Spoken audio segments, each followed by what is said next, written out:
Las voces y sus historias, con Iliana Cervantes Lima. Saludos cordiales, Ecuador. Bienvenidos a otro programa más de Las Voces y sus Historias. En este día tenemos la grata presencia del doctor Ramiro Montenegro López. Como ustedes saben, él es uno de los mejores presidentes que ha tenido el equipo oriental, el Aucas. Además, es un destacado médico neurólogo. Con él vamos a hablar sobre dos temas, sobre la historia del Aucas y también de algo que es fundamental. Los médicos hacen la rural y el doctor hizo un libro. Sobre estos temas vamos a dialogar en Las Voces y sus Historias. Doctor Ramiro Montenegro, muchas gracias por aceptar esta invitación por este programa. Vamos a comenzar. ¿Cómo inició este amor o este cariño hacia el equipo oriental, hacia el Aucas? ¿Por qué es el equipo de sus amores? Muy buenos días. Buenos días, Iliana. Muchas gracias por la oportunidad que me da para conversar de estos asuntos que son cargados de afectividad para mí, porque yo soy hincha del Aucas con enorme afecto y debo decirle que me hice hincha del Aucas, si se quiere, en forma anecdótica.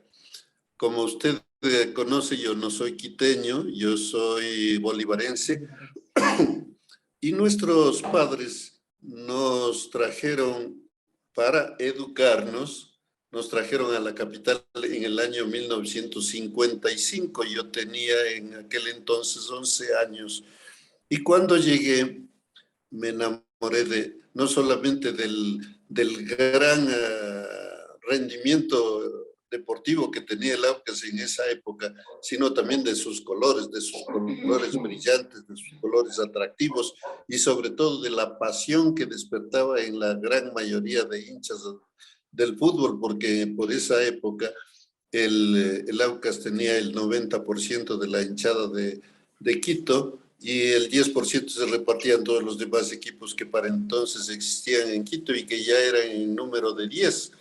Y le digo que me hice hincha del Aucas, si se quiere en forma anecdótica, por también el motivo de que copaba nuestras expectativas y nuestra satisfacción el accionar de los jugadores que integraban el Aucas en esa época, destacándose sobre todo Gonzalo Pozo Ripalda. Él, en cierto modo, es el culpable de que yo me haya hecho hincha del Aucas. Y la anécdota consiste en que mi padre, que era un funcionario en aquel entonces de la función judicial, al parecer tenía cierta simpatía por otro gran equipo que existió en esa época, que se llamaba el España. Y un día nos llevó al estadio a ver un partido en el que jugaban el España frente al Aucas.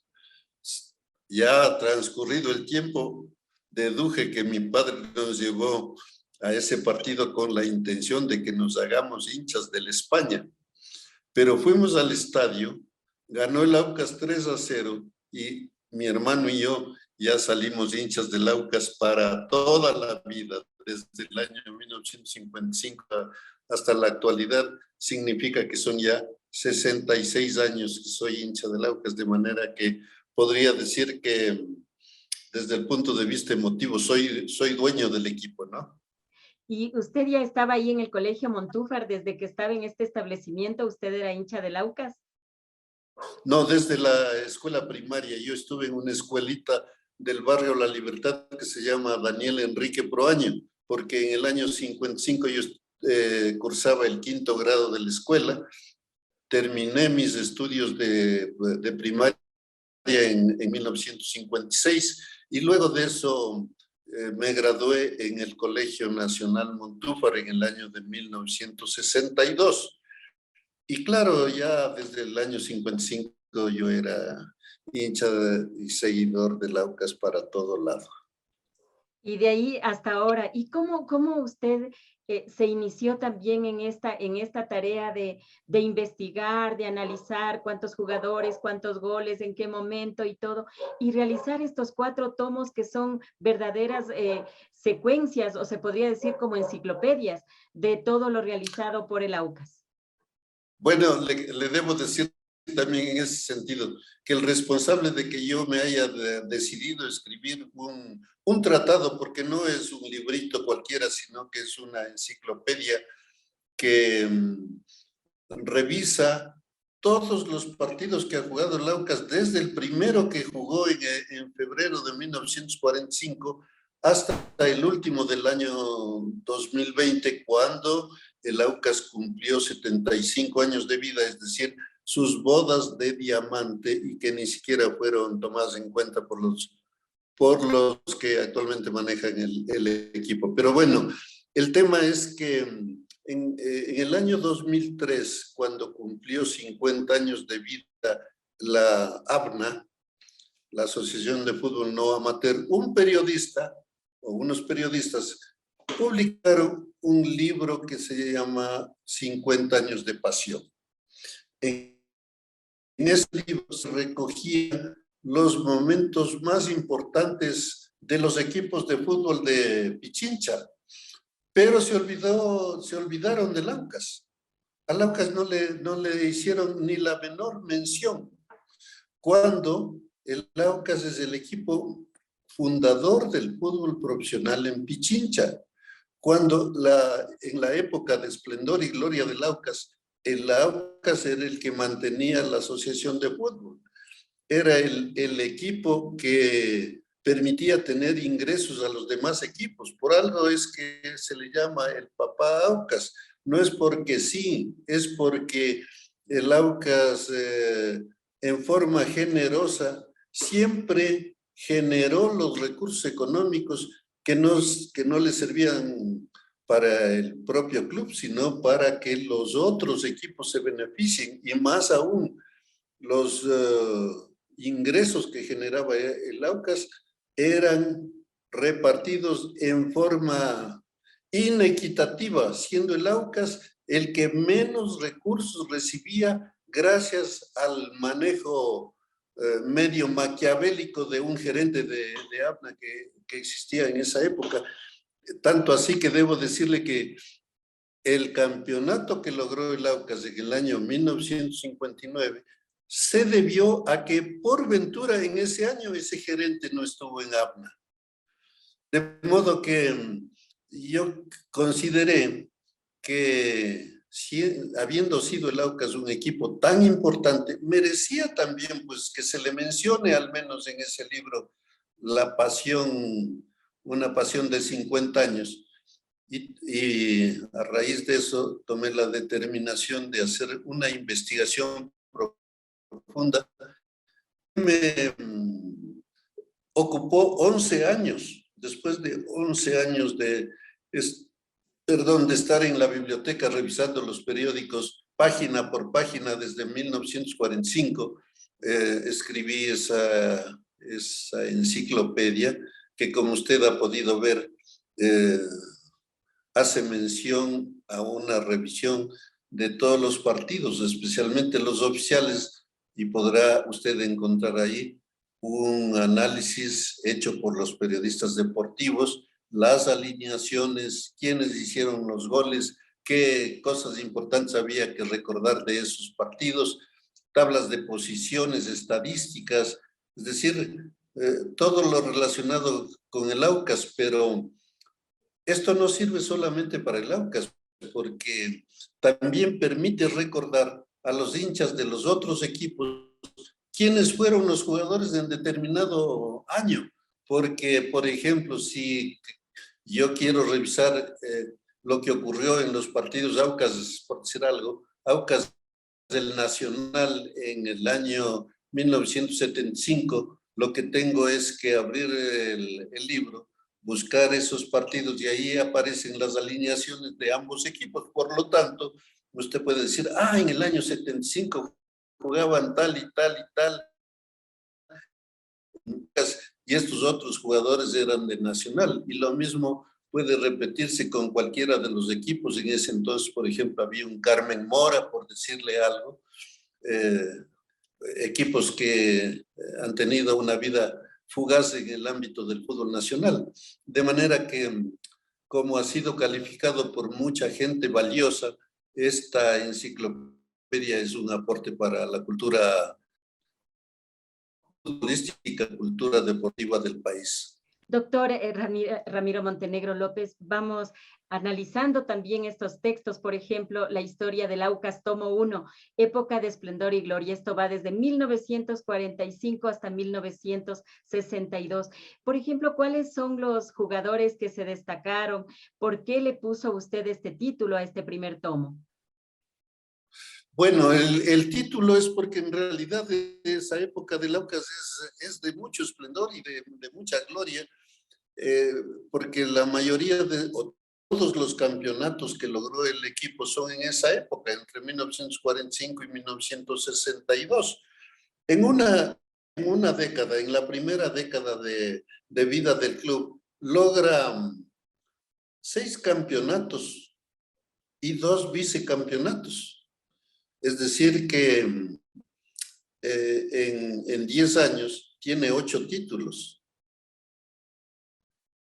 Y posteriormente, ya una vez instaurado el fútbol profesional en la provincia de Pichincha, también logra los campeonatos profesionales en 1959 y 1962. Lastimosamente, en esas épocas, en la mayoría de años no se jugaban campeonatos nacionales. En la época del fútbol amateur no se jugaban campeonatos nacionales, porque de haberse jugado campeonatos nacionales, seguramente el Aucas habría logrado algunos títulos. Basta ejemplificar con el tema de que en esa época, si bien no había campeonatos entre clubes, sí había campeonatos nacionales por selecciones de provincias. Y la selección de Pichincha logró los campeonatos de 1945, de 1946 y de 1948. Y la selección de Pichincha eran los 11 jugadores titulares del Aucas. Es decir, que Pichincha logró sus campeonatos con el equipo de Aucas. O en otras palabras, el campeón nacional era el Aucas con el nombre de selección de Pichincha. Fíjese usted, entonces eso le daba una trascendencia enorme al equipo y eso también permitió que tenga seguidores a morir. Tenía prácticamente copado en los habitantes de la provincia de Pichincha el fervor y la simpatía de la gente. De modo que se denomina así en la época de esplendor y gloria, porque aparte de lo que le acabo de mencionar de sus títulos en el fútbol amateur y en el fútbol profesional provincial, también en esa época se organizaban torneos amistosos, unos torneos amistosos que eran muy atractivos, que la gente esperaba con avidez que se jueguen los torneos interprovinciales e internacionales. Y de esos torneos, el Aucas consiguió 12 títulos, 12 campeonatos, lo que sumados a los campeonatos oficiales de APNA y del fútbol profesional de Pichincha, son 20 campeonatos que ha logrado el Aucas a lo largo de su historia. Lastimosamente, a partir de 1962, y una vez que ya no tiene el respaldo monetario, el respaldo financiero de una empresa, como sí ocurrió en la primera época, cuando le sostenía la compañía Shell. Lastimosamente, digo, ya para adelante no se ha logrado ningún otro campeonato, pese a que el Aucas ha tenido muy buenos equipos, pero que se han quedado, como se dice vulgarmente, a la orilla del mar, habiendo nadado un largo trecho y se ha ahogado casi al llegar a la meta. Me viene a la mente, por ejemplo, el equipo de 1969, un equipo verdaderamente poderoso que en las dos últimas fechas del campeonato perdió el título por errores lastimosamente de los dirigentes de esa época. Otro equipo sumamente valioso, el equipo de 1969 finalmente se ubicó en el tercer lugar. Y otro equipo de gran rendimiento fue el equipo de 1975, asimismo que quedó en tercer lugar. Y ya en la época reciente, en 1998, que también logramos el tercer lugar, cuando estábamos enfilados para lograr el campeonato, sufrimos ese atraco en los túneles donde mataron a uno de nuestros dirigentes, se robaron la taquilla producto del partido que habían jugado previamente Aucas y Barcelona, y eso influyó enormemente en el rendimiento final de las tres últimas fechas y perdimos el campeonato. Es decir, siempre hemos tenido algún factor adverso que ha impedido que se logre ese título. En el año 2004, igualmente usted recordará ese equipo tan poderoso que tuvimos con la presencia de Higuita, del Tin Delgado, del Potro Figueroa, de Renan Calle, de Joe Reguerón, de Mario Lastra, de Enrique Vera, de Jairo,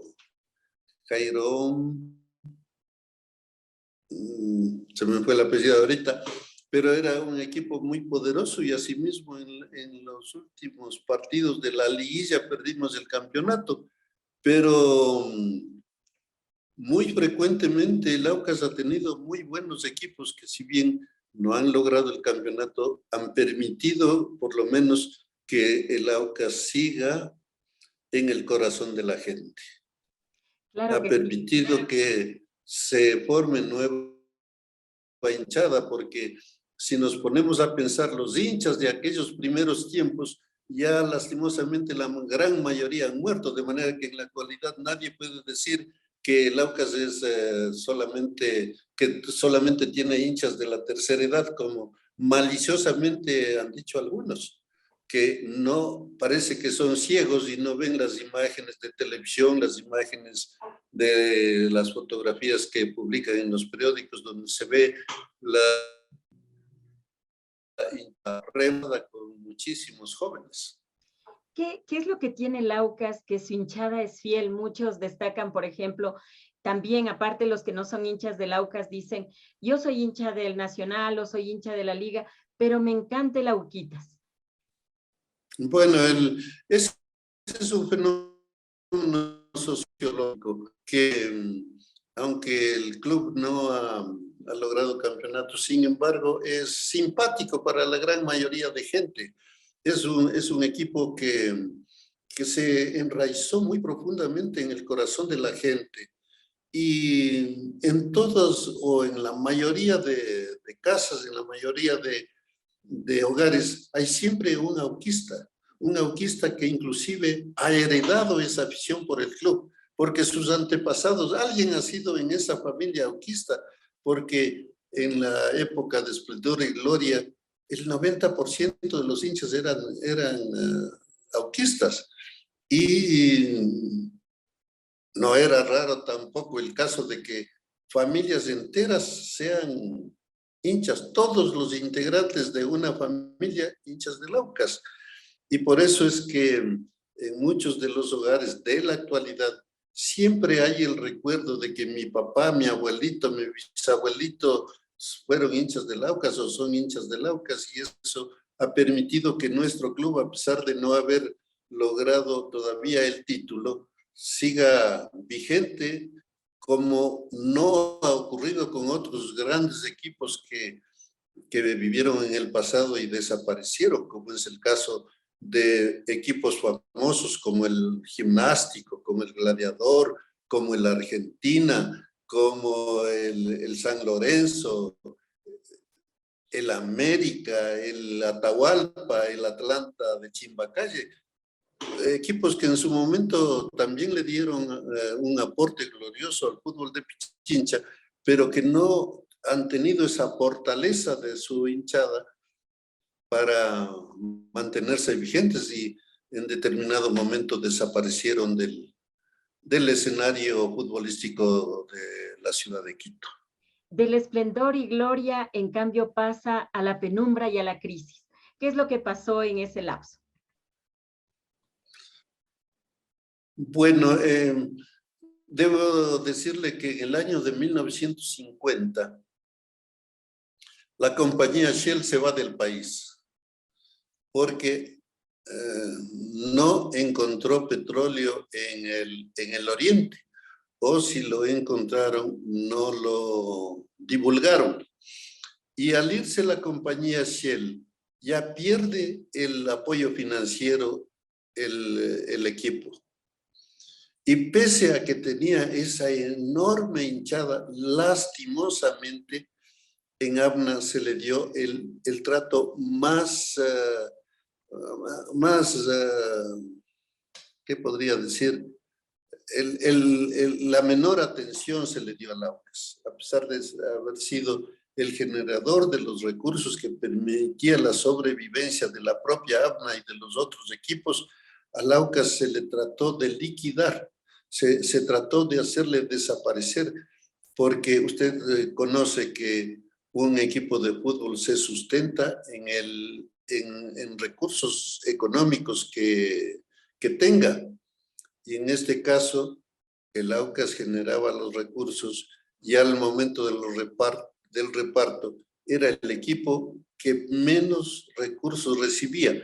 Y eso le impedía que tenga la capacidad suficiente para armar buenos equipos. Y como no tenía buenos equipos, a partir del año 1962 para adelante, entró en una crisis de resultados, con años en que descendía, otros que apenas lograba defender la categoría, en muchos de los casos llegó hasta la segunda categoría, porque no tenía el sustento económico para hacer los grandes equipos, que sí lo lograron otros equipos que tenían, inclusive debo decir también, que tenían directivos con mucho más talento y sagacidad. Son datos que usted nos está dando también, doctor Montenegro. ¿Y cómo vino la recuperación institucional del equipo? ¿Cómo se dio también estos 14 años de intensa lucha que dice usted en el tomo número 3? En el año de 1990, el equipo pierde la categoría. Desciende a la Serie B y ahí ventajosamente aparece podríamos decir, una nueva camada de dirigentes, presididos por el economista Humberto Rodríguez, que falleció hace poco, algo más de un año, y se cambia completamente la estrategia, o no completamente, pero en un buen porcentaje se cambia la gente que dirigía al club y también se cambia la forma de conducir al club. Se lo recibe en unas condiciones de una crisis enorme. Esa era una época en la que el club no tenía ni cancha donde entrenar, no tenía una sede social, no tenía un sitio de concentración para los jugadores, no tenía prácticamente nada. En ese año, en el año 1991, se inicia la época de recuperación. Se recibió al equipo en la Serie B y para 1992 ya se recuperó la categoría, es decir, solamente pasó en la Serie B en el año 1991 y en el 92 ya se recuperó. Y claro, a partir de ese, el tiempo de recuperación era difícil, muy difícil, porque no se tenían los ingresos. Uno de los directivos del club, que ya había comenzado la construcción de su estadio, comprometió la publicidad en el estadio por 5 años. Y en el contrato que había firmado se establecía que los beneficios de la publicidad dentro del estadio a través de las vallas publicitarias comenzaría a contarse desde el momento que se abra el estadio. El estadio se abrió en el año 1991 y la publicidad dentro del estadio ya no le beneficiaba al Aucas, sino al que había comprado ese derecho por 5 años, es decir, hasta el año 1996. Es decir, que de 1991 a 1996, pese a tener su estadio, aunque sea incompleto, no se beneficiaba de la publicidad interna.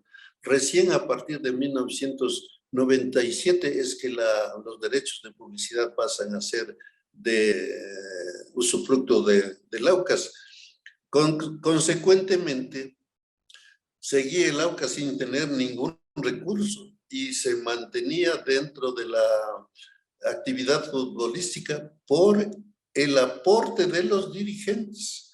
Los dirigentes que han pasado por el Aucas desde que se fue la Shell, todos han aportado con dinero, unos poquito, otros algo más y uno que otro mucho dinero que ha permitido que sobreviva el club. Y ya lógicamente desde el año 94 para adelante se produjo una verdadera recuperación del club. En el año 94 logramos, después de 19 años de no haber aparecido, logramos clasificar a la liguilla final, lo cual ya resultaba un éxito para nosotros que habíamos atravesado una larga temporada en que cuando mejor campaña se hacía, consistía en salvar la categoría. El hecho de llegar a la liguilla, es decir, entre los 6 primeros, después de ese largo periodo de enorme crisis, ya fue un alivio para nosotros. Tanto es así que recuerdo en el año 94, cuando nos clasificamos a la liguilla final, se dio un gran baile de la hinchada en las afueras del estadio, en el parqueadero, con orquestas, con la gente que se quedó hasta la madrugada. Se festejó ese, podríamos decir, ese éxito relativo. Y de ahí para adelante, pues sí se logró un cambio porque permanentemente estuvimos entre los 6 primeros. De modo que si es que en aquel entonces hubiese habido lo que actualmente existe, todos los años hubiéramos estado por lo menos en la Copa Sudamericana. Porque usted conoce que en la actualidad se logra ir a la Sudamericana aún llegando en el 8º lugar. Si nosotros permanentemente estábamos entre los 6 primeros, significa que todos los años habríamos estado por lo menos en la Copa Sudamericana. Y en ese año de 1998, que le digo que tuvo el Aucas un gran equipo, nos clasificamos en 3er lugar y no hubo el premio de la Copa Libertadores. Y más aún, en el año 2004, ganamos de largo la primera etapa, quedamos campeones de la primera etapa y apenas nos clasificamos a la Copa Sudamericana, porque en aquel entonces para lograr clasificarse a la Copa Sudamericana se necesitaba ser primero o segundo en una de las etapas del campeonato. En cambio hoy se llega en 8º lugar y está clasificado para la Copa Sudamericana. Y el Aucas de la actualidad, el de hoy, ni siquiera llega en 8º lugar, lo cual es una vergüenza, la verdad. ¿Y cómo usted hace el análisis también de la situación del Aucas desde el año 2000 hasta la actualidad? Desde el año 2000 hasta el año 2021, dice usted. Bueno, tendríamos que dividirlo en dos fases. La primera fase del 2000 al 2005 fue una época de buenos resultados para el club. En el año 2000, por ejemplo, con la dirección del técnico Ramiro Blacud y bajo mi presidencia, logramos el 4º lugar. Y en base a ese 4º lugar, pudimos inscribir al equipo por primera vez en un torneo internacional. Intervenimos en la Copa Merconorte y en ese torneo nos enfrentamos a la América de Cali, a la Alianza Lima y al famoso Necaxa mexicano, donde jugaban los famosos seleccionados nacionales, el Team Delgado y Aguinaga, Alex Aguinaga. Y a ese equipo tuvimos la satisfacción de ir y ganarle en México. Era el campeón del fútbol mexicano y cuando localmente no se le daba absolutamente ninguna posibilidad a nuestro club, tanto así que los periodistas de acá ni siquiera mencionaban ese partido. Fuimos y ganamos en México al campeón mexicano, al Necaxa, por 3-1. Y eso, por supuesto que nos dio enorme satisfacción a los que dirigíamos al equipo en esa época. Luego, en el año 2002, tuvimos otro gran equipo en el que se destacaban el Sombra Espinosa, Renan Calle, y de los extranjeros Raúl Antuña, Bermegui, Marcelo Velasco, El Palomo Gómez, Mariano Campodónico. Con ese equipo igual quedamos segundos en la primera etapa y de esa manera nos clasificamos a la Copa Sudamericana del año 2002. En el año 2004, usted ya conoce la historia, tuvimos un gran equipo, ganamos la primera etapa y no sé si por mala suerte, por algo que no me explico, a pesar de haber ganado la primera etapa, no tuvimos lo que tienen ahora de premio los equipos que ganan una etapa. En el presente año, por ejemplo, el Emelec, que ganó la primera etapa, y el Independiente José Terán, que ganó la segunda etapa, se enfrentan en una final para definir el campeón. Y aparte de eso, son clasificados ipso facto para la Copa Libertadores. Nosotros no tuvimos esa suerte, a pesar de haber logrado con mucho esfuerzo esa clasificación en primer lugar en la primera etapa del campeonato. De ahí para adelante, pues lastimosamente, en el año 2006, el Aucas pierde la categoría en la presidencia del señor Hinojosa. Y de ahí se produce una debacle terrible, es decir, volvemos a una crisis como la que había antes del año 1990. El equipo desbaratado, el equipo baja de categoría a la B y posteriormente a la segunda categoría y sufre un descalabro no solamente en el ámbito deportivo, sino que está sujeto a una cantidad enorme de ilegalidades que terminan finalmente en la entrega del club a unos supuestos inversionistas, administradores, haciendo tabla rasa de las normas, de los estatutos y de todo, se apropian del equipo y lo tenemos en la situación que actualmente tiene. Es decir, 9º entre 16, un verdadero desastre. Usted es considerado uno de los presidentes más destacados y más importantes del equipo oriental, así como también a usted se lo califica como el historiador del Aucas. ¿Cómo se siente usted este afecto que siente la hinchada hacia su persona? Vea, Eliana, probablemente esto que le voy a decir sea un foul a la modestia, ¿no? Pero durante toda la vida del Aucas, solamente 3 presidentes hemos sido distinguidos y premiados como mejores dirigentes deportivos. En 1947 fue distinguido con ese con ese homenaje el fundador del club, el señor Marius J. Hulsby, fundador del club, un gran presidente que dirigió al equipo durante el pentacampeonato. Luego el señor Astor Fabián Vizcaíno, que fue campeón con el Aucas en el año de 1959 y 1962, y el que le habla. Solamente los tres, en la larga historia del club durante 75 años, hemos sido distinguidos como los mejores dirigentes deportivos. En el caso específico mío, y le digo, faltando a la modestia, debo relatar porque nadie más lo va a decir, pero fui designado por la Asociación de Periodistas Deportivos de Pichincha el mejor dirigente del deporte profesional en el año de 1998, y en el año 2001 la Asociación de Fútbol No Amateur tuvo la gentileza de designarme el dirigente más destacado de APNA.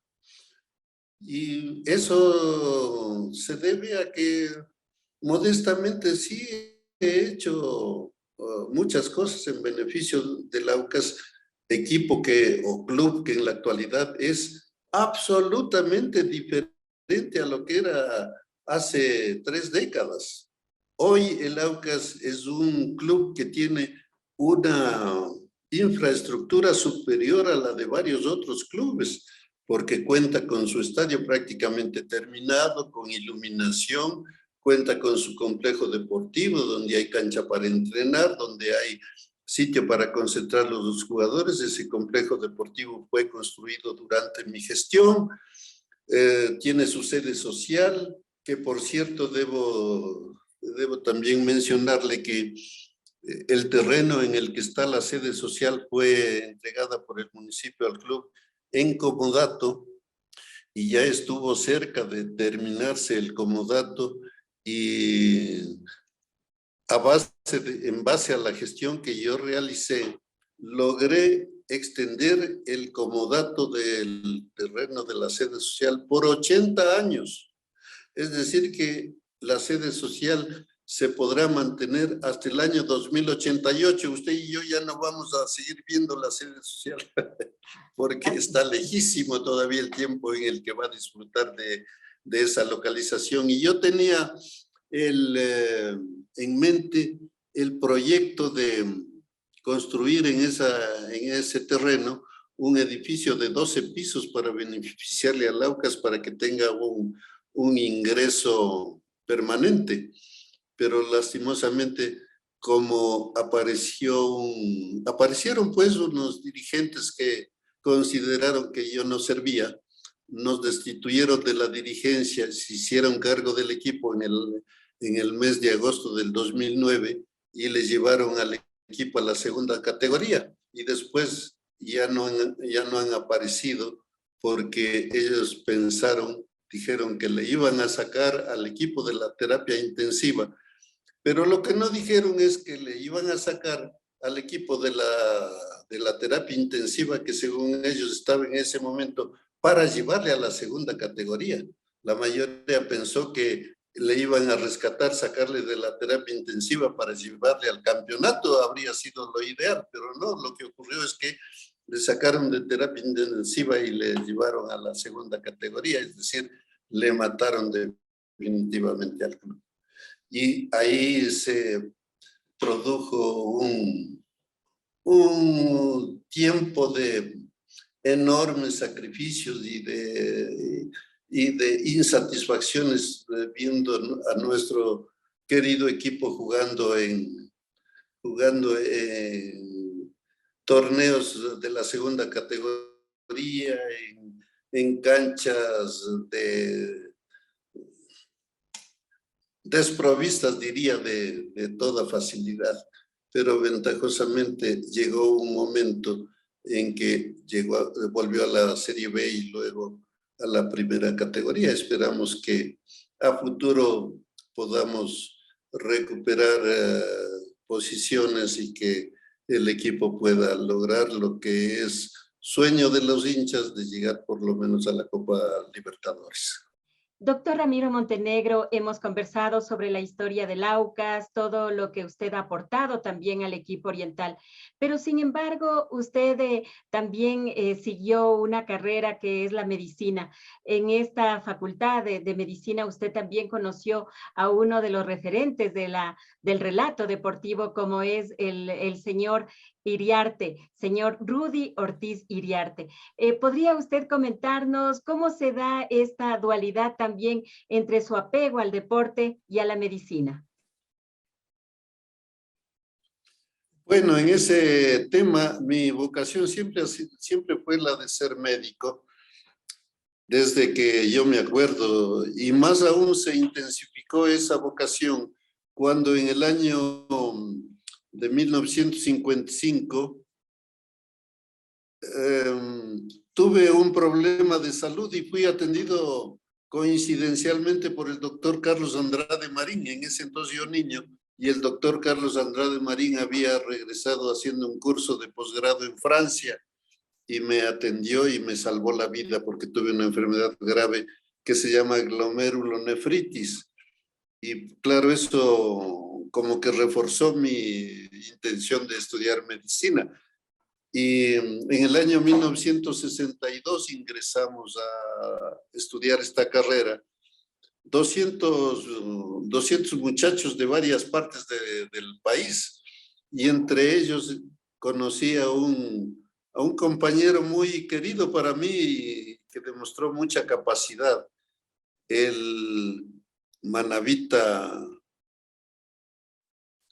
que se dio cuenta seguramente que su vocación principal no era la medicina, sino el periodismo deportivo y el relato deportivo.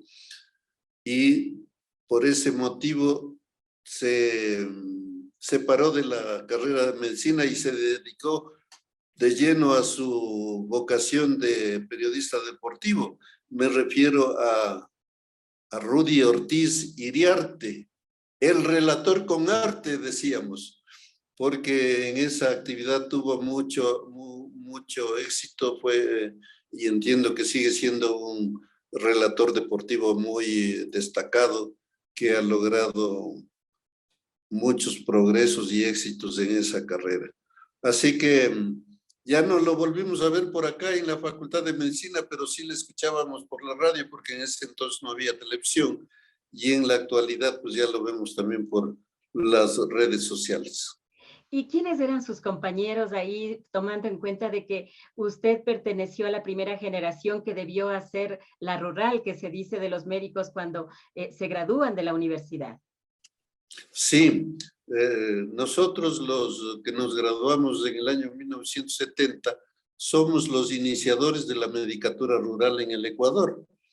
Por bondad de mis compañeros me nombraron a mí, yo soy el presidente de la promoción de médicos de 1970, y el año pasado, en el año 2020, cumplimos 50 años de grados y también 50 años de haber iniciado la medicina rural en el Ecuador.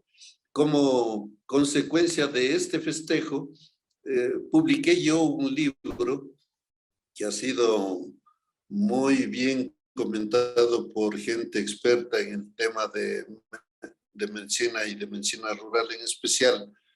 Ese libro se llama La historia de la medicina rural en el Ecuador, que recoge las experiencias que tuvimos 84 chicos en ese entonces, ¿no?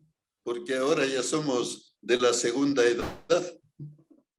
En ese libro se recoge las experiencias que tuvimos en las diferentes parroquias, muchas de ellas muy alejadas, muy pobres y muy desatendidas, porque en esa época, cuando iniciamos la medicina rural, la gran mayoría de parroquias rurales no contaban ni con luz eléctrica, ni con agua potable, ni con vías de acceso, y peor, teléfonos o medios de comunicación, de modo que fue una aventura en muchos de los casos y una hazaña que nosotros los médicos rurales hicimos en las diferentes parroquias a lo largo y ancho del país. Fuimos 125 médicos, de los cuales 84 fuimos graduados en la Universidad Central y 21 en la Universidad de Cuenca.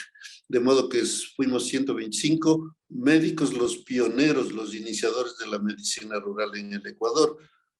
Aspecto que definitivamente cambió la situación sanitaria en el país, porque antes de 1970 el agro y sus comunidades estaban completamente abandonadas en el aspecto de la salud. ¿Y a usted dónde le tocó hacer la rural? ¿Cómo se hacían estos sorteos para definir el sitio donde usted iba a aplicar los conocimientos adquiridos? Como era la primera promoción que iba a realizar la medicina rural, se permitió a los médicos que escojamos el sitio donde queremos ir. Y yo, la verdad es que escogí un pueblito poniendo el dedo en un cartabón que había de los sitios de donde podíamos ir a hacer la rural. Con el dedo fui bajando y me detuve en un punto, y cuando abrí los ojos decía Parroquia Pedro J. Montero, provincia del Guayas. Así que marché para allá y un año viví en ese pueblito que de comienzo quiero decirle que nadie sabía dónde está, porque nadie le conoce por el nombre político de Pedro J. Montero, y toda la gente le conoce con el nombre de Boliche. Cuando pregunté de Pedro J. Montero, nadie me dio razón, pero cuando después me dijeron es Boliche, ahí sí ya toda la gente lo identificaba, y ahí pasé un año, viví con la comunidad, ¿no? Y les atendía no solamente los días de lunes a viernes, sino fines de semana, feriados, noches, días, tardes. Y eso permitió que la comunidad me acoja con una simpatía y con un fervor enorme, hasta el punto de que cuando ya me despedí, habiendo cumplido mi año de medicina rural, me hicieron un homenaje, me entregaron un diploma y demás. Y después de 50 años, fíjese usted, después de 50 años todavía había el recuerdo de mi paso por ese pueblito, y en este año me hicieron nuevamente un homenaje en la parroquia de Boliche. Tuve que irme para allá para recibir eso, que fue sumamente emotivo, valioso, y que me dejó mucha satisfacción. ¿Por qué es importante la medicina rural? ¿Por qué es importante también que en este caso usted dice que usted se entregó por entero a ese pueblo con la finalidad de cuidar y prevenir la salud de ellos? ¿Por qué es importante también la calidad humana aparte de la teoría adquirida? Bueno, la verdad es que la presencia del médico rural no solamente que es importante, es excepcional, porque los médicos que fuimos y siguen yendo a los diferentes pueblitos se convierten no solamente en el médico, sino en un actor importante. Se ha convertido el médico rural en un elemento importantísimo en el desarrollo de las parroquias. Cada uno de los médicos en los diferentes sitios se convirtieron en agentes de desarrollo de esa parroquia, porque en base a su trabajo, a su gestión, poco a poco los pueblitos fueron recibiendo atención del Estado y ya les proveyeron de agua potable, de alcantarillado, de luz eléctrica, de teléfono, lo cual no existía en absoluto en el año 1970. Hay casos de pueblitos en los que el médico se convirtió en el propulsor del desenvolvimiento de ese pueblito. Por ejemplo, en Puerto López, que es un sitio que recuerdo, el médico logró la creación del primer colegio de esa localidad. lo cual le cambió completamente el desenvolvimiento de esa parroquia. Y usted sabe lo que en la actualidad es Puerto López, que en aquella época nadie lo conocía y pasaba completamente desapercibido. Y así ha ocurrido en muchos casos. Recuerdo el caso de un pueblito en la provincia de Imbabura, donde el médico rural creó una cooperativa de artesanos y logró que las artesanías de la provincia de Imbabura sean exportadas al exterior. Y al lograr esa actividad comercial, mejoró ostensiblemente la situación del pueblo, porque tenían ingresos, mejoró la economía de tantos hogares de esa parroquia y de los alrededores. Y así son innumerables los ejemplos de transformación que sufrieron las parroquias, no solamente en el aspecto de la salud, sino en el aspecto de desarrollo integral. Lógicamente que no se ha llegado a lo ideal, pero sí constituyó un motivo de cambios y de progreso en las parroquias. Y sus papás querían que sea médico, tomando en cuenta de que cuando le llevó al estadio su papi, él quería que sea hincha de su equipo y ustedes mejor se hicieron del Aucas. Pero no le dijimos, estuvimos calladitos durante un buen tiempo. Ya, entonces sus papis sí apoyaban que usted sea médico. Claro, mis padres me apoyaron mucho. Mi padre especialmente tuvo el detalle de que respetó mi decisión, porque en nuestra familia no había antecedentes de ningún médico. En nuestra familia lo que había era muchos abogados, incluyendo a un tío mío que fue presidente de la Corte Suprema de Justicia, el doctor Carlos Montenegro Aguilar, y los hijos de él y sobrinos y demás, todos eran abogados. Y de pronto resulté yo con vocación para médico, y mi padre, por supuesto, respetó esa decisión y me apoyó todo el tiempo mientras yo realicé mis estudios. ¿Y cómo se iba usted desde La Libertad al Colegio Montúfar? ¿Cómo hacían antes? ¿Cómo era ese traslado? A pata, disculpando el término, pero a pata. Por eso es que ahora yo critico que los chicos en la actualidad son demasiado consentidos.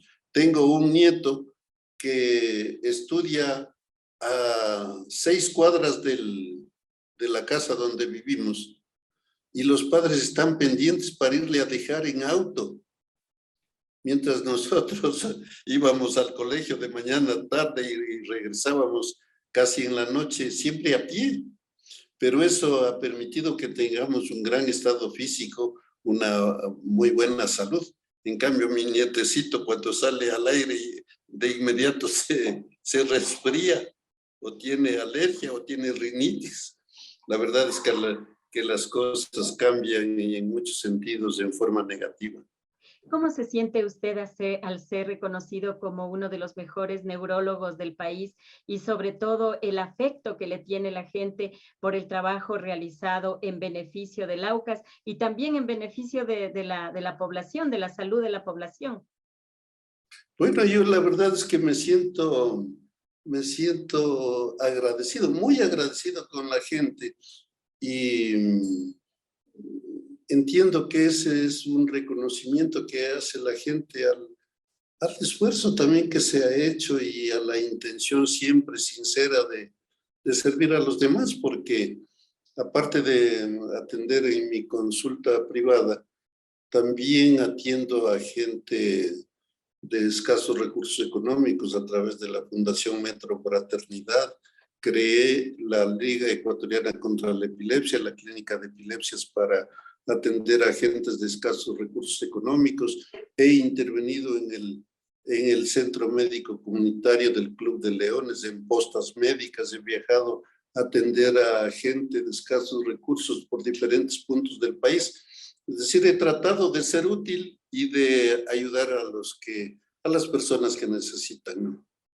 Pero usted también ha sido amigo de gente de la radio, de locutores, de periodistas. De todos. Claro, de todos. ¿Cómo logra ese acercamiento y sobre todo ese carisma y que todos los representantes de los medios de comunicación respetan su opinión, sobre todo la credibilidad que usted tiene?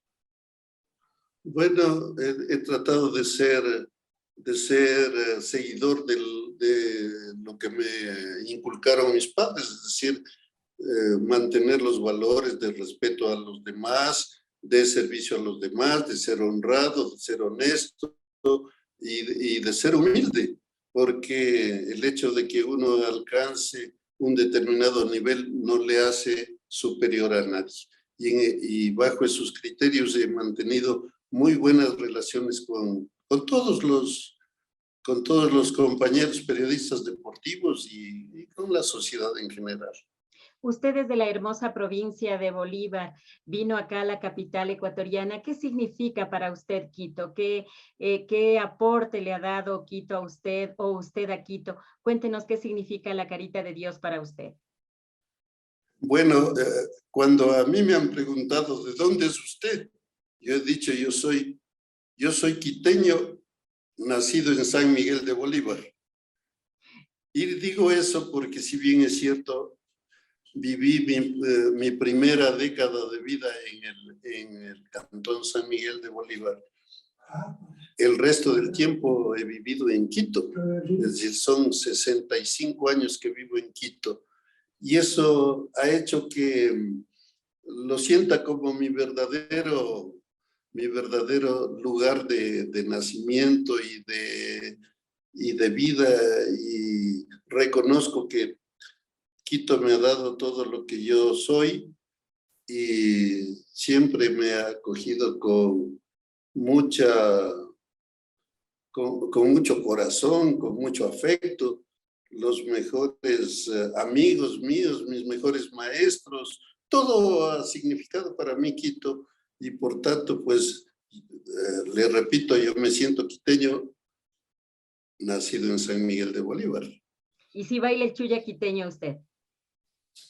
Por supuesto, yo era un gran bailarín y sin tomar licor, porque eso es uno de las cosas que yo he combatido, el alcoholismo. El alcoholismo es un problema serio que le causa muchísimos y graves problemas al país. De manera que he podido bailar sin tomar ni una sola gota de alcohol, porque la alegría no debería basarse en tomar unas copas para sentirse satisfecho y alegre.